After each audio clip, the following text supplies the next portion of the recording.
Cumprimentos a todos. Cá estamos nós para mais uma vez refletir acerca da escrita de Vera Duarte.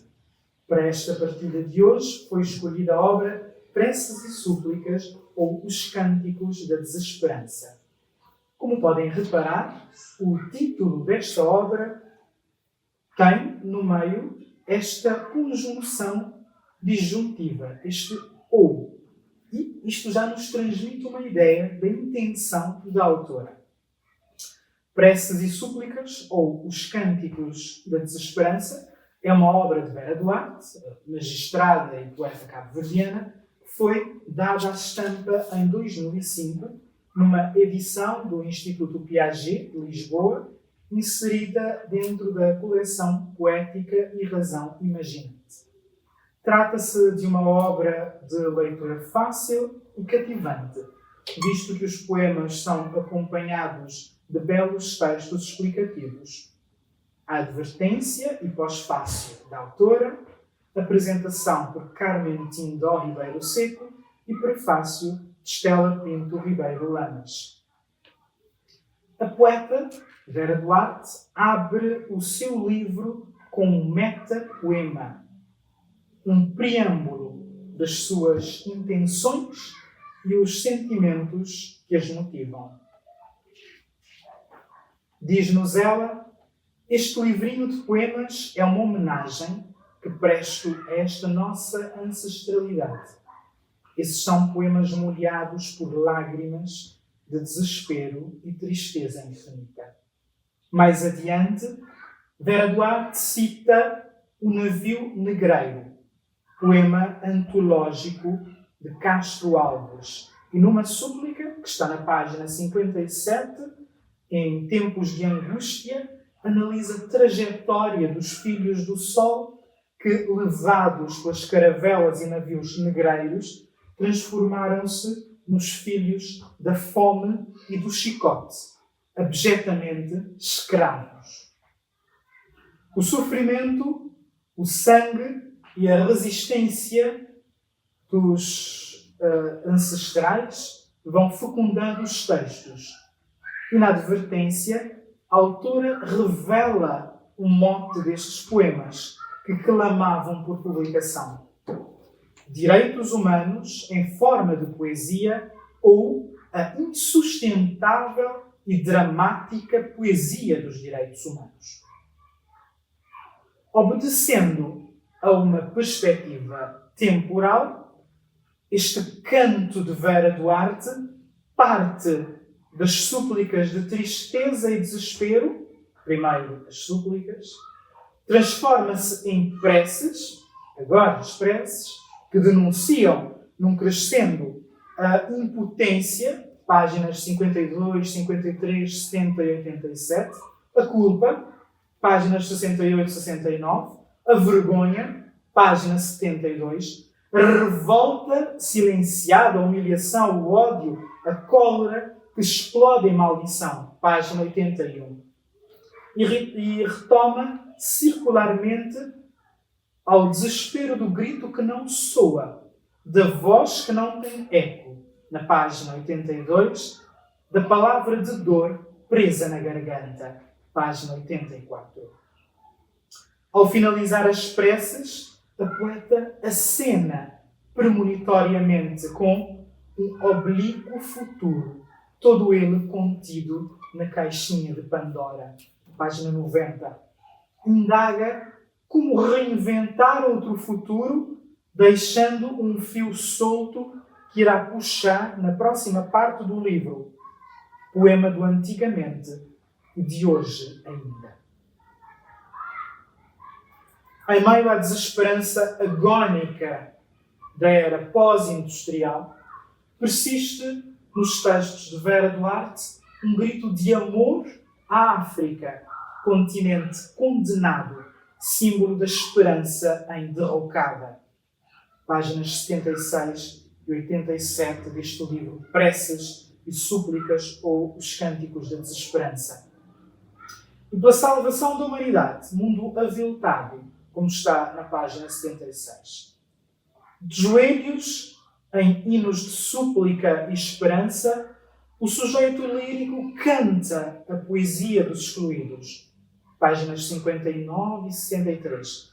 À luz desse contexto de acelerada degradação das condições de existência, as preces e súplicas de Vera Duarte anseiam por um novo holocausto que devolva os homens aos ideais e os redima dos sofrimentos antigos e multiformes que mataram sonhos e esperanças e destruíram as utopias, tornando as cidades Canaãs inacessíveis. Agora, poderíamos até provocar uma espécie de diálogo entre esta obra de Vera Duarte e um ensaio de Yvette Keil, com o título Paradoxo dos Direitos Humanos no Capitalismo Contemporâneo. Pois, como dissemos no início, o mote para que Vera Duarte escrevesse esta obra foi precisamente direitos humanos em forma de poesia ou a insustentável e dramática poesia dos direitos humanos. Portanto, neste livro, a autora canta a defesa intransigente que ela, ao longo de todo o seu percurso, fez dos direitos humanos. Dizia que no ensaio Paradoxo dos Direitos Humanos no Capitalismo Contemporâneo, Yvette Keil discute-se o dilema dos que defendem os direitos humanos no nosso século, tão fatigado das injustiças praticadas no século anterior.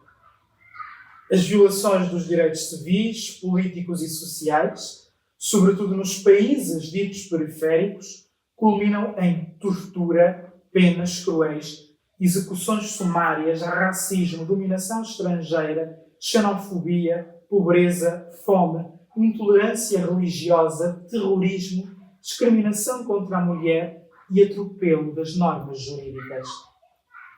O desespero deste cotidiano, como nos diz Vera Duarte na página 75 da obra, de violações dos seus agentes, são claramente apresentados no texto. Diz-nos o eu lírico, uma série de apóstrofos: ouve-me, ó mundo, ó ricos, ó poderosos, ó políticos, ó ditadores, ó assassinos. Isto que está na prece quarta, na página 80. Reparem que temos aqui a imagem da Hidra de Lerna, uma serpente gigantesca dotada de 7 cabeças que renasciam ao serem cortadas.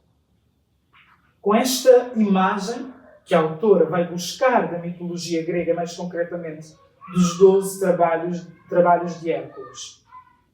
Igualmente, outra imagem que a autora vai buscar da mitologia é a da caixa de Pandora. Pandora, a dona de todos os dons, ao abrir a ânfora que trouxera como presente de Zeus para o seu futuro esposo, Epimeteu. A curiosidade daquela mulher originária faz pesar sobre a humanidade as 7 cabeças da Hidra, que somente um esforço hercúleo, ou como nos diz a autora, uma titanesca revolta, poderá exterminar.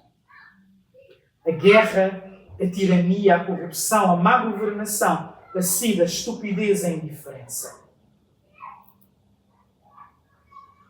Falar sobre direitos humanos supõe repensá-los.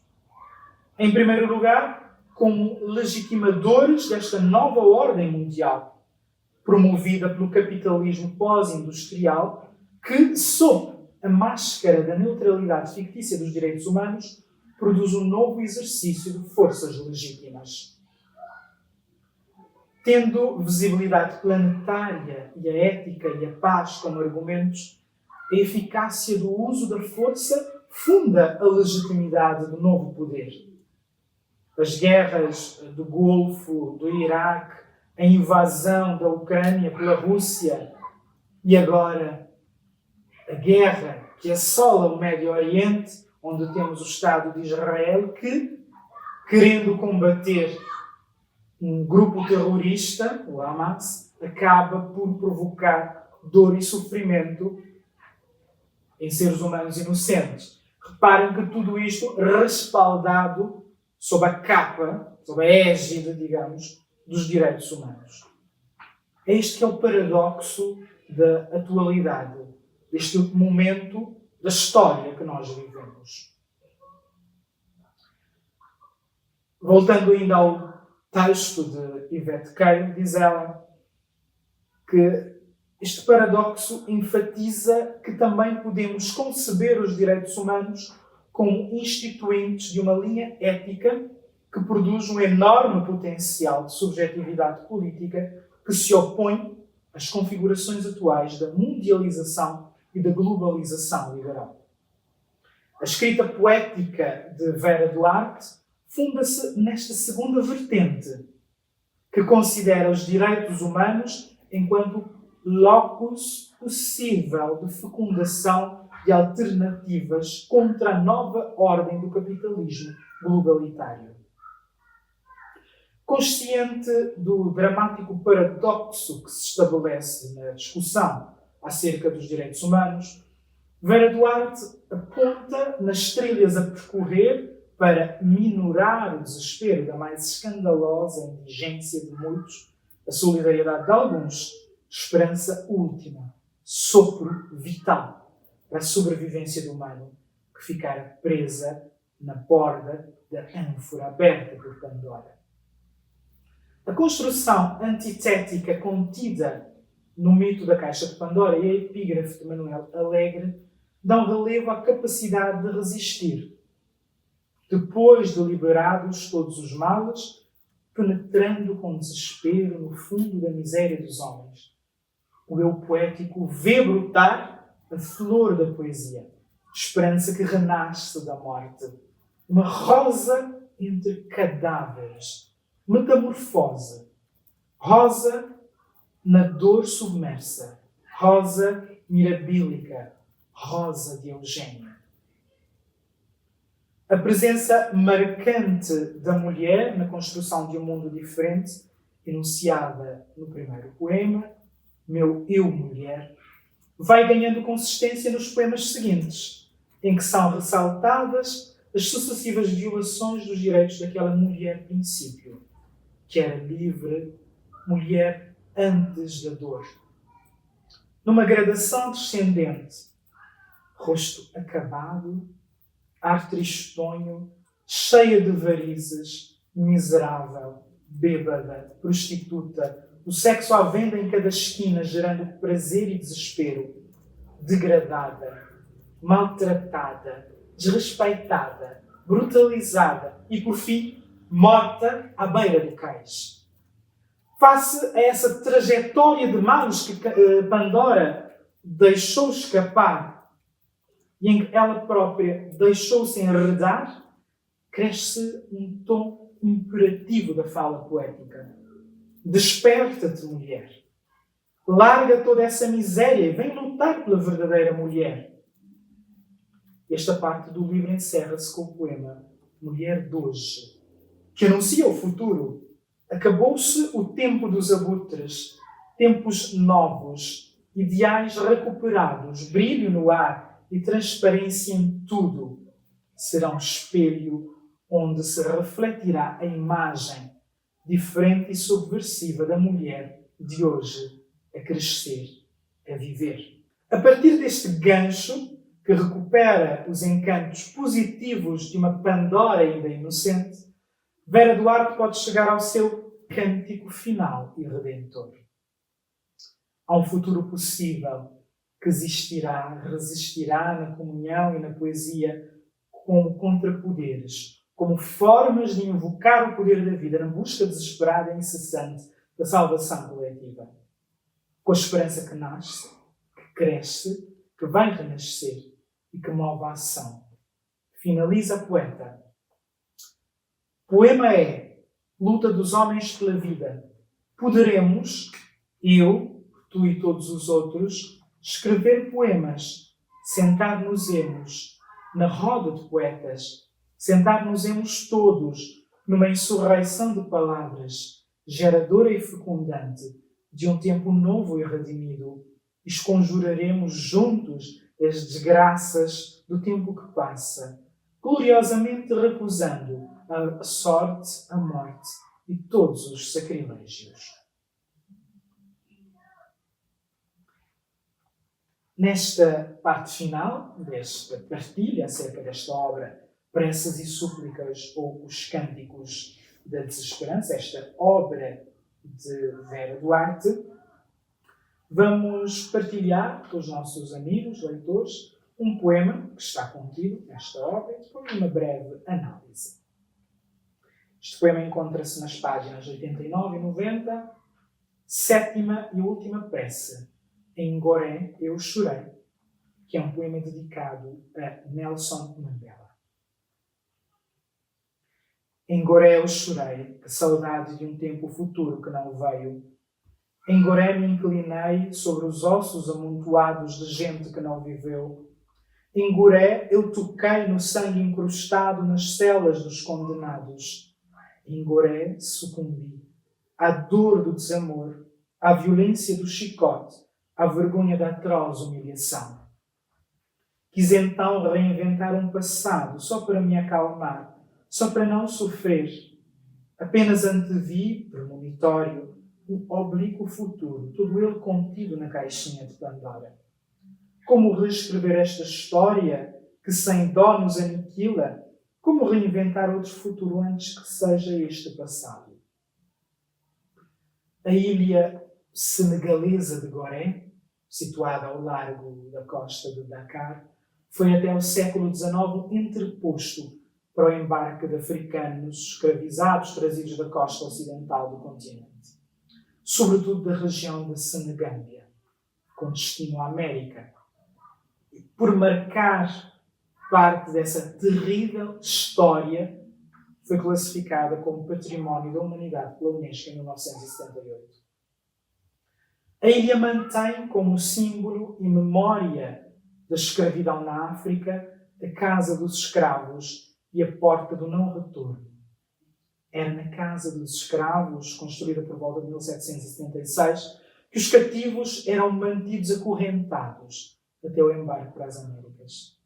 Os escravizados, além de enfrentarem longas jornadas do interior do continente, local de captura, até à costa, local de embarque, ainda esperavam em minúsculas celas meses para embarcarem na longa e sofrida jornada para as Américas. A Porta do Não Retorno era o local de embarque e uma vez transposta, o escravizado não mais veria a sua terra natal. Em 1962, a Casa dos Escravos foi reconstruída e inaugurada como museu. Para todos os africanos, Goré foi e continua a ser um símbolo da exploração e desumanização à qual foram expostos milhares e milhares de irmãos de sangue, filhos da mesma mãe negra. Sendo uma aguerrida defensora dos direitos humanos, facilmente se percebe a motivação de Vera Duarte ao querer dar voz a esses sem voz, que foram arrancados da sua terra nesse doloroso processo que os conduziu às plantações de café, tabaco e açúcar no Mundo Novo.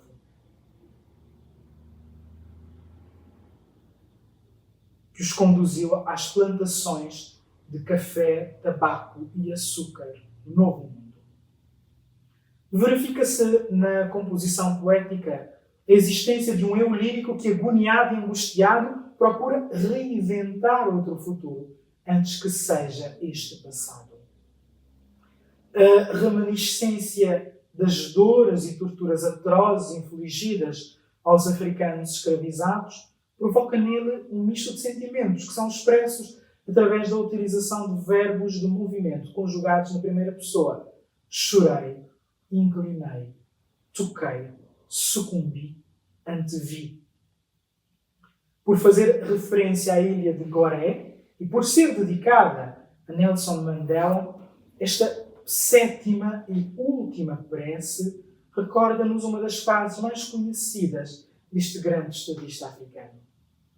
As pessoas são ensinadas a odiar e, se podem aprender a odiar, podem ser ensinadas a amar, porque o amor é algo mais natural para o coração humano do que o seu oposto. Efetivamente, ao recordar os horrores cometidos na ilha de Goré, o eu lírico certamente pretende levar os leitores a refletirem sobre a humanidade, pois de nada serve recordar os erros do passado, se daí apenas resultar mais dor e sofrimento.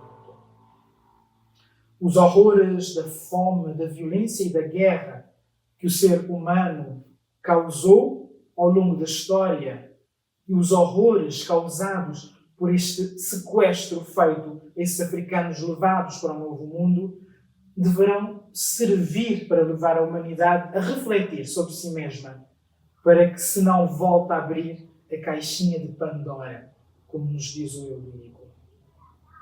Este eu lírico conclui o poema com uma interrogação acerca do futuro, embora não utilize nenhuma forma de pontuação.